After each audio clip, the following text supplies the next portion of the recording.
Look, I was excited for this. I love Joaquin Phoenix, but it's going to be hard for this Napoleon to top that Napoleon. Just saying. What's up, flick fans? Welcome back to the channel. Today we're talking Napoleon, one of my most anticipated movies of the year. When Ridley Scott works, he really works, and I was hoping that would be the case with this, but is it? Or does it fall short?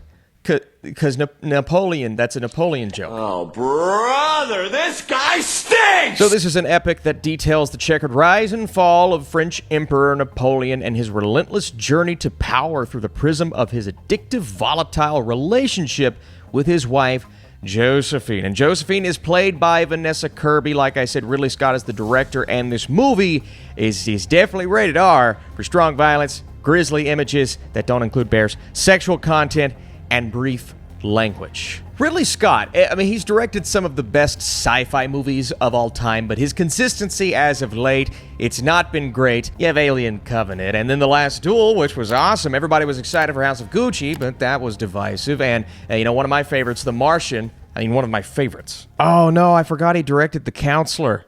Oh, boy. That said, I was hyped for this. I didn't know what to feel when it came to Joaquin Phoenix not doing an accent in the film. I'm like, okay, I kind of get what you're doing here, but let's see how it works in the movie. And to be honest, in the first 20 minutes, I'm still iffy on it.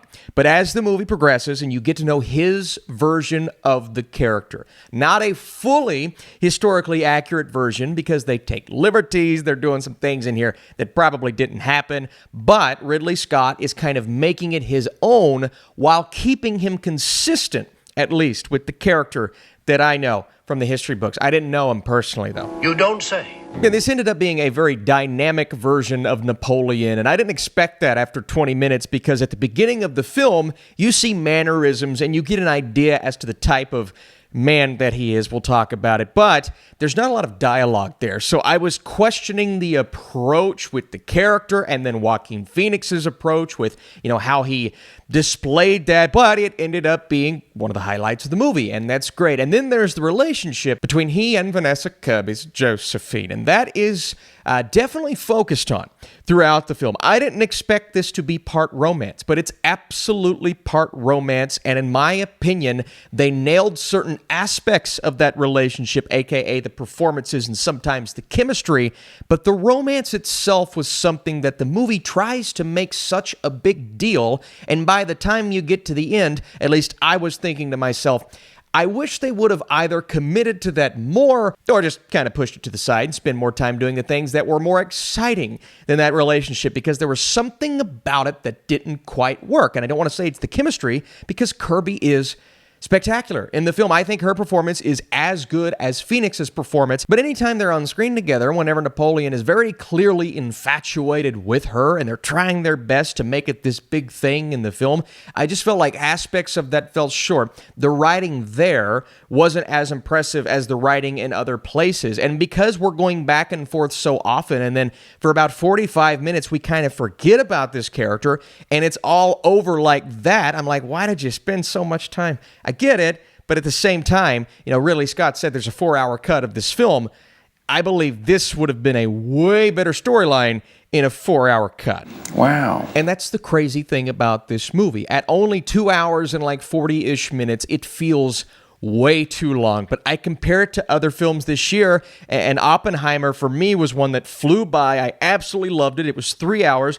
This feels a lot longer than Oppenheimer. It feels just as long as Killers of the Flower Moon, and that movie was an hour longer. So I'm thinking to myself, is it a pacing issue? Did they try to stuff too much in this film when it really does kind of require a 4-hour cut? Should it have been a miniseries? I feel like this would have worked better as a miniseries because you'd get to spend more time on the relationship since they're so focused on that, but also showcasing some more of these epic, amazing, beautifully shot, cinematic battles that made the theatrical experience worth it. And we're getting a lot of character development from Napoleon within those battles because he has such a lack of confidence at the beginning of the film. He's making decisions. You can see his hand shaking, but by the end of the movie, he has this confidence in himself that is frankly ridiculous because he's a man who made plenty of mistakes. He would never admit that. He's that type of He's kind of a crybaby throughout the film, but it's not the type of crybaby that's going to annoy you. It's the type that's going to kind of, it's almost making you laugh throughout because this guy just has this ridiculous level of confidence,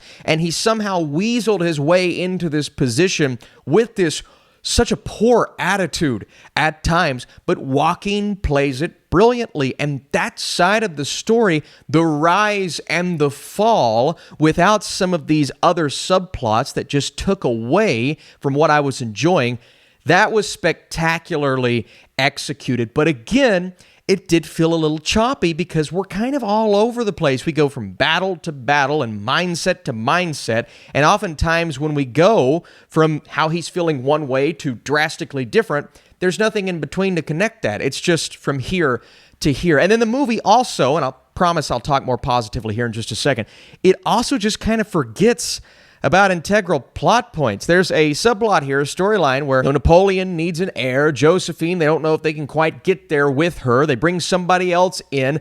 There's a baby, and then where'd the baby go? Where's the baby? And where'd the other kids go? And where did Josephine's kids go? And why is that them?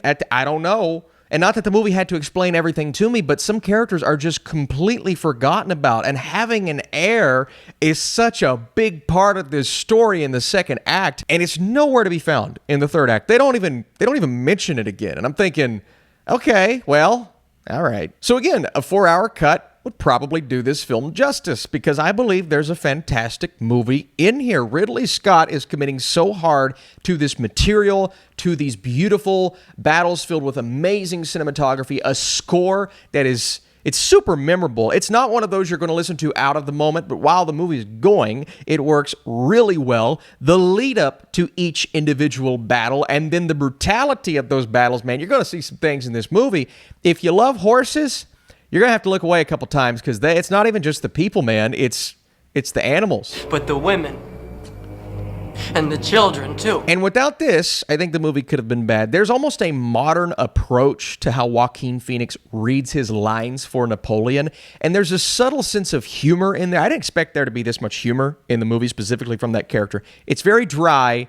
It's very real. But it's something that not everyone's going to catch on to, but maybe some people will appreciate. And I definitely appreciate it. That approach made this movie way more entertaining than it would have been if maybe even if Joaquin just would have kind of stuck to how a lot of people expected him to do it. But I like the fact that Ridley Scott said, okay, it's based on this true story. It's based on this guy who, again, he's whiny. He wants his way. He thinks everything should go his way and does go his way. Will the history books remember him for how he actually was or for what he does in battle, both in which have their impact, obviously, but the approach from Phoenix to do it how he did it made the movie a lot better than it could have been, a lot less dry than it could have been. There's already pacing issues, there's already choppiness, so you don't want to add in the movie being boring. But I won't say the movie was boring, even though it felt too long and it was too short. Doesn't make sense. It wasn't boring. It was messy. Before I give you my score, what is the best Napoleon movie? You know the answer to that. And if you liked this video, well, why? Why? Napoleon thrives when these masterfully crafted battles are coming to life in the most epic way possible. Phoenix's performance grew on me, while Kirby is incredible. That said, the romance doesn't land, the movie feels long and messy on occasion, but there is plenty to admire in this movie. I was a little disappointed with it, to be honest with you. I'm excited for a 4-hour cut, so some good, some bad. What do you guys expect from Napoleon? Do you think Joaquin Phoenix is going to give an Oscar-worthy performance? Let me know down below. I'm seeing Disney's Wish, and I'll be reviewing that next. And maybe the animated movie Leo? I don't know. Do you want me to see that? I have no clue. Thanks for watching. See you soon.